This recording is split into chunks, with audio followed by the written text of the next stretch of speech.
Can Christian believers drink wine? What does the Bible say? Can Christian believers drink wine? It's a question that's sparked debate in churches, fellowships, and families for centuries. Some say yes, it's cultural. Others say no, it's dangerous. But instead of starting with opinion, let's start with truth. Ephesians 5:18 says, "Do not get drunk with wine, which leads to debauchery. Instead, be filled with the Spirit." The Bible does not explicitly say, "Do not drink," but it clearly warns against drunkenness and the influence alcohol can have over your life. Let's break it down, not just spiritually, but practically. 1. What do we think when we take that first sip?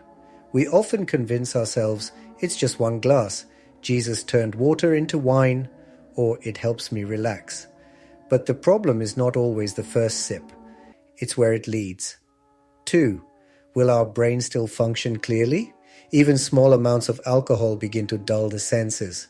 Judgment becomes cloudy. Decisions become careless. Would you want your spiritual discernment weakened? Even slightly? 3.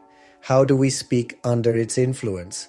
Words once filled with grace become loose, offensive, or inappropriate. Luke 6:45 says, "Out of the abundance of the heart, the mouth speaks." But under alcohol's influence, even the most devout believer can say things that damage their witness. 4. How do we become slaves to it? It starts as an occasional indulgence, then becomes a regular habit. Before long, some are unable to pray, work, or sleep without it.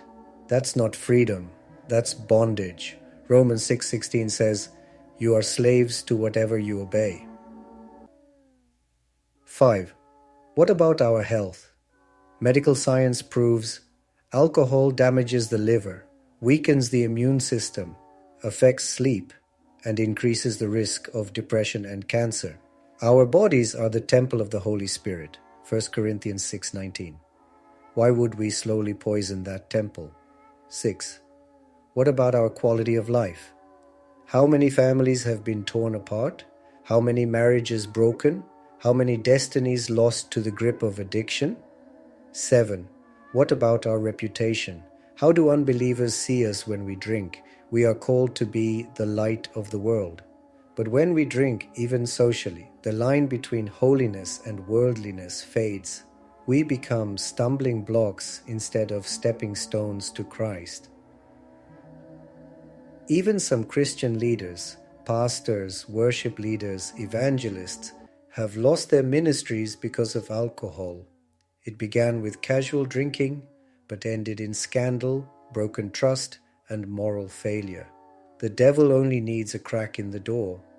Alcohol often becomes that crack. Dear brothers and sisters, this is not a message of judgment. It's a call to wisdom. You are called to be filled not with wine, but with the Holy Spirit. You are called to influence the world, not be influenced by it. Choose self-control, choose purity, choose clarity, choose Christ. So, can a Christian drink wine? The better question is, will this glorify God? Will this make me more like Jesus? Watch Mount Zion, truth for your soul. Like, share, and subscribe.